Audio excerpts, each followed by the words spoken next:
All right. Hi. Welcome, everyone. Welcome to another Alevon Art Talks. The fans are noisy. Alevon was started with the premise of trying to make museum art and museum level art more accessible. 50% of the world's collectible art is in storage. 95% of museum art is in storage. Alevon works directly with museums, with museum level collectors, with artists, and with artist estates to make that work more accessible with a rental model, which gives income to museums, which is truly needed, and incentivizes people to get the art out of storage. I'm Daniel Novela, the founder of Alevon. I'm also a practicing attorney in corporate and art law here in Miami, and I'm an adjunct professor at the University of Miami School of Law. Today, it's really my honor and pleasure to welcome Régine Mahaux, who has decided to come visit us and share a little bit about her amazing journey. Thank you for coming. Thank you. Before we jump into that, there's a few people that I need to thank which have helped make tonight's event possible. First, I would like to thank the Mila Group. This is the second event that we've hosted with Mila. They've been great partners. Mila and Casa Neos, this beautiful space, and they're big supporters of the arts. Second, if you're enjoying your drinks, courtesy of Campari Group, which has been a sponsor from the beginning. So I'm very thankful that they're welcoming us as well. We have recently partnered with the development called Villa Miami. And this is really exciting for Alevon. This is the first real estate development in Miami that is going to be offering Alevon's art to all of its residents. It's a true partnership more than a sponsorship. So it's very exciting, thank you. Angelica from Villa Miami, do you want to come up and just say a few words about your project?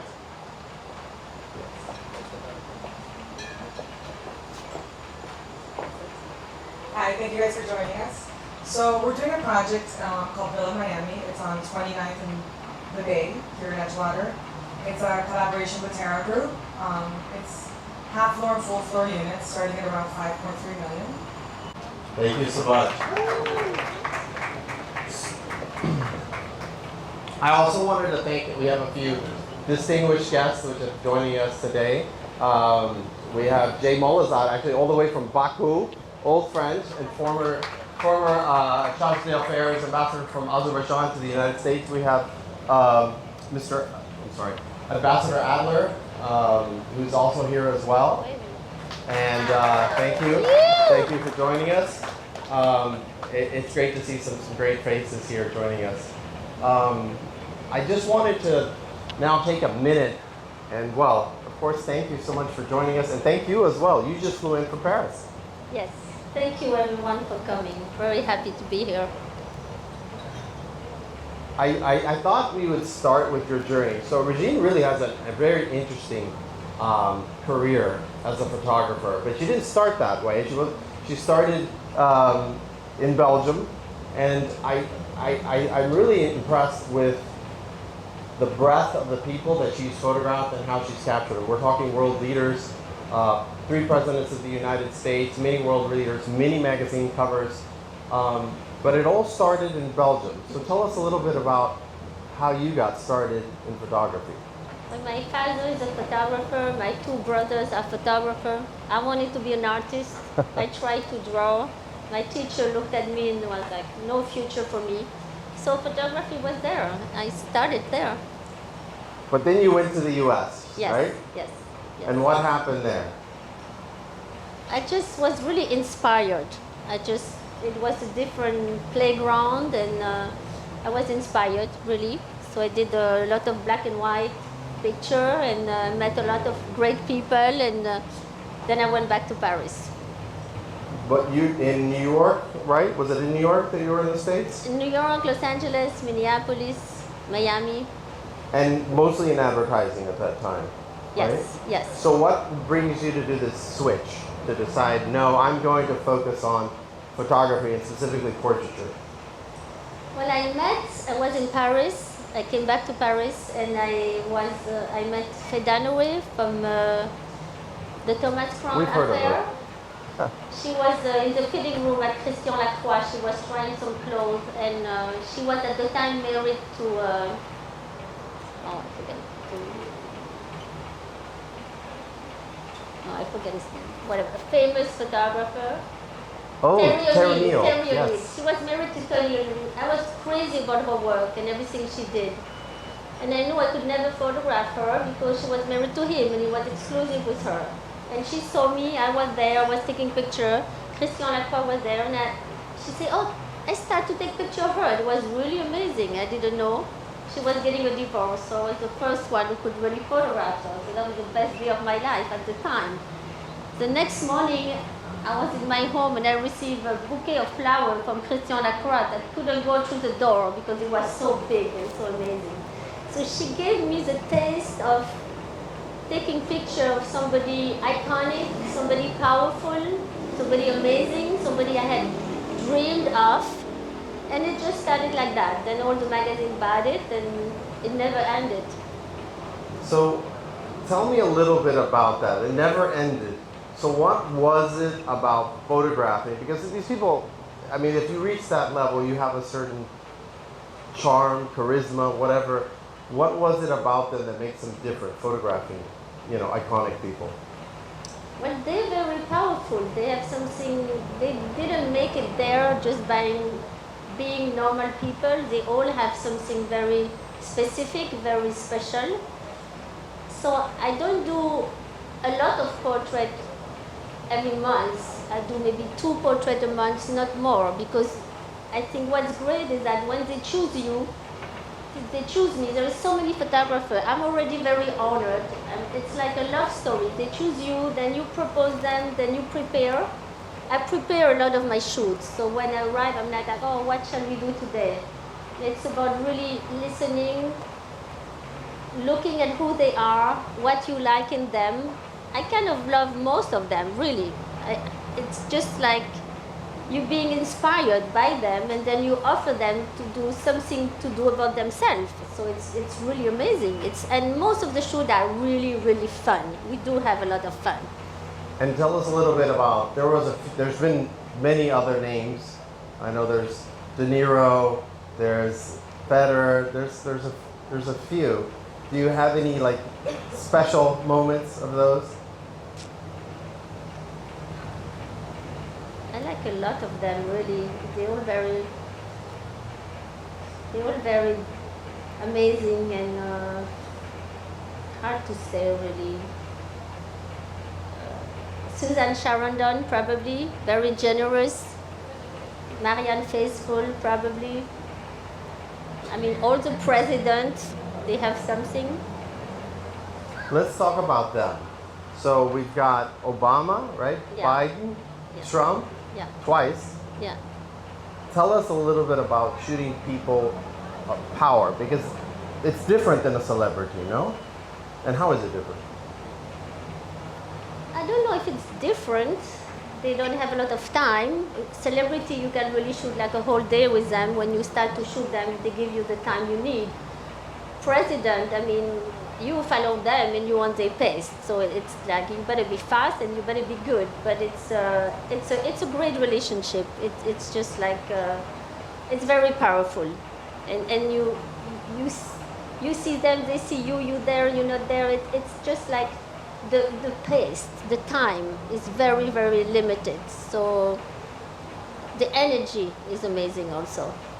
Now you've also photographed foreign leaders, and I think Putin was one that I was like particularly interested in hearing. How did that come about? Well, it was during there is like a big Formula One event, and that was in Russia. So he was going to go there and meet the president of the FIA, and it was a really good opera. I know he really liked music, and I know he would be great to be able to shoot him when he just go out of the opera than just shooting him in his office. I always try to shoot them in a space where they will be happy, where they will be comfortable. Just take them out of the regular, Right. office and things like that. So he was very smart.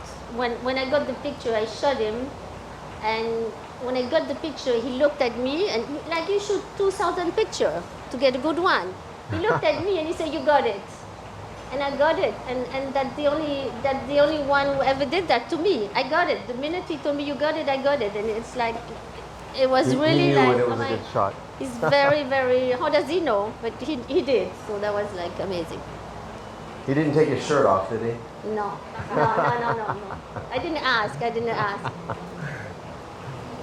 So I wanted to also talk about one other person, and that is, I know you did the official photograph for Melania, and you've done it now. You photographed her twice, during the first time Trump was in office and the second. Anything different of how you would approach that photo shoot the second time? Oh yeah, of course, because the first time you arrive, you were the day before just entering the White House. The next day you're there, you're not very comfortable. It's all new for them, it's all new for us. Nicole was there to do the makeup. She's with us today, great makeup artist. And of course, even for the first one, I didn't want to put her like pearl necklace and do something too conventional because I don't think she's very conventional. But the second time, it was like redoing something, redoing the same thing, but really time had gone by. I think she was a totally different person, and she was really ready to embrace it and to get back to work and to do it. So the concept was really that she had the two hands open and she was really embracing her job. And I really like the idea that she picked black and white, which I really love black and white, and it's pretty unusual. But I was happy she did. It's a power shot for sure. I'm very rich to see it. Let's talk a little bit about some of the commercial work you've done. So you've done editorial, you've done covers for numerous magazines, like I mentioned earlier, Time, Paris Match, Vanity Fair, Vanity Fair. Bazaar. Yeah. Tell us a little bit about that, because that's a little different, obviously, than shooting celebrities. Yeah, but you have good model. Carolina is there. Thank you, Carolina, for coming. Editorial is fun because you can really go wild and crazy. So it's all about concept and beauty. So it's like the cream of the cream. It's just like very inspiring, and you can really create whatever you want.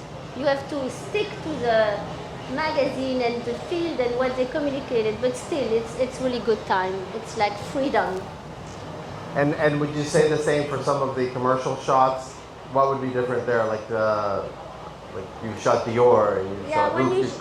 When you shoot commercial, you really have to stick to the brand, and you have an art director who's really less specific.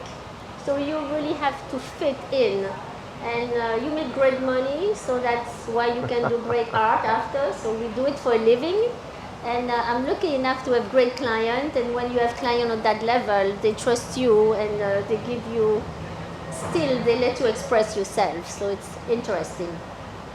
So I know you've brought some interesting pieces that you wanted to share with us. Maybe you could tell us a little bit about what we've got on the screen or around us. Shall we put the picture of the building? Yeah. So this picture is 2 meters by 2 meters. It's really huge. It was shot in New York. You can see it. And I wanted to use the concept of putting all the people I shot, there's like about 63 people inside of the window. Famous, not famous, friend, celebrity, actor, and they all under the same roof. A lot of political one also that have totally different ideas and message. And I wanted to put them all in one image, all in the same building. They have one common point. I shot them, and I was hoping that with putting them together under the same roof, they might have great energy and have peace and make peace. So actually every window here and there, when you see 2 meter by 2 meter, you can see who's where and what doing what and who's next to what. Wow.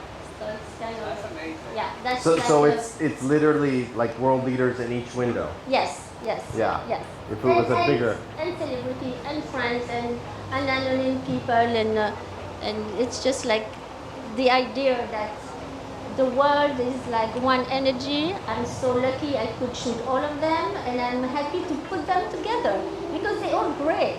You know, they're different, but there's something beautiful in each of them, no matter how different they are. And I think I've always been very inspired by beauty. People think beauty is very superficial. I don't think so. I think if every artist in the world would put a little bit of light here and there, the world would be amazing. It's already amazing, but it would be so much better. I agree. Thank you. What size would you normally show this piece? It's 2 meter by 2 meter. It's like really huge. Yeah, Yeah, 2 so meter you can 50. see it. Yeah. You can see it. Yeah, because you want to see what's going on in the window. What's interesting is what are they doing inside of the window, inside of the apartment. So you see them, you with them, and you see. So it's quite. It was really fun. It would took like I think like 5 months of post production. I know there's an inauguration piece over here, and I was really Yes. curious if you Yes. could tell us the story on that one. So that was like, I think it's 11:32 at night. It's the last, yes, 3 ball. They go to the ball during inauguration, and at the last one, they go into the beast to reach the White House. So it's really the last picture where they are together and going to entering the White House. And I like it because you don't see the face. You hardly see anything in the picture. It's all black. You can feel it's the beast because you get the seal. But it could be the Film Cannes Festival. The picture is really high society, but where is it? What happened before and after? I like the message. I'm thinking that. Yeah, it's like, Yeah, no, I think everyone should take a look at it. And tell us this, can make it how did work. this beast wind up in this room? This is the elephant of our king Leopold.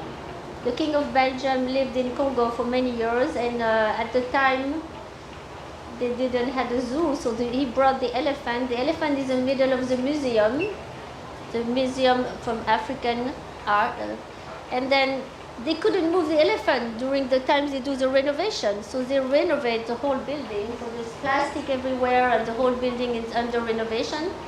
And the elephant is there, so it was just like amazing. Just Wait, like, it's really there? yeah, the elephant is there. It's in the museum. I was convinced it was some CGI. No, it's real. There's a giraffe, there is an elephant, and there is a hippopotamus. That's We're gonna amazing. see it there. Yeah, I think. Yeah, go. There we go with the yeah, beast. yeah. The giraffe is just right after. Oh, right after you have the giraffe. Yeah. Yeah, it's amazing. That was at the beginning of the century when they brought And those animals. where there. is this physically? It's in the museum in Belgium. Ah, Yeah, and the museum had to be renovated, so but they couldn't move the elephant and the giraffe. So I loved it. So I enjoyed it. that's fascinating. Okay. Any other pieces you want to share with us? I don't think know. we There's a covered lot. it. Yeah. Can you go back the other way? Yeah. I love that one also. I love the security. I like the. Yeah, I love that one. I love that one. It's like the shabam. Which Yeah. Is It's just like. Yeah. yeah, very good. It's when you're an artist, it's so fun to be able to walk in the street or to capture a moment. When Yeah. you do portraits, you really invite the person, you study the person, you create something with the person. When you are walking in the street and you can catch something that's happening and you don't have to create it, then it's a treat. It's just a present. You just have to witness it, and it's for you. It's a present. A portrait really requires a lot of work and study and inspiration and connection. It's totally different. So I really like both of them. I like action shots. Like action. Yeah. Thought we'd open up Questions for Régine? Yeah, I have a question. Yes. So in, Yeah. Okay, so I saw you've done such can leave it fantastic running. photography. In a situation like this picture behind you, obviously where they're walking up is very closed off. And for me, I'm someone that would always try to take photos of friends in exclusive areas. You like put down the camera. But in that situation, you're on top of the stairs. So is that like a planned moment where it's like, okay, you have to be there and take it? Or are you in Air Force One and you're like, move out of my way, I'm going to take the photo? Like, to get those shots in action, like how do you maneuver yourself into the moment to actually take a snap? Because that one, like, no one's getting there, you know? Like, I would try my best, but I really wouldn't be able to get there. So how are you at the top of the stairs? I'm always there where I should be. It's part of being a photographer. I mean, it helps to prepare it and to be ready and But to those know kind what of will happen. situations, are they more, okay, we're going to choreograph, you're going to be there, or is it you hustling through the crowd to No, there's snap no that? crowd. There's no crowd, no. Just us and Nice. you just Well, have to be fantastic ready to work. catch it. You can run. She's just where she needs to be. That's it. Yeah, very important. Very important if you're a photographer. Very lucky. All my life I was always there and something was always happening and you just like, oh, thank you, life. I'm blessed. Yeah. Other questions? Yes, Fabrice.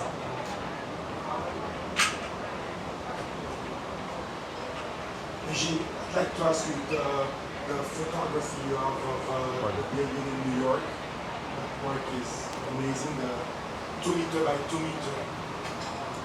Is this a piece that is currently for sale? Is it a piece that someone can actually go look at?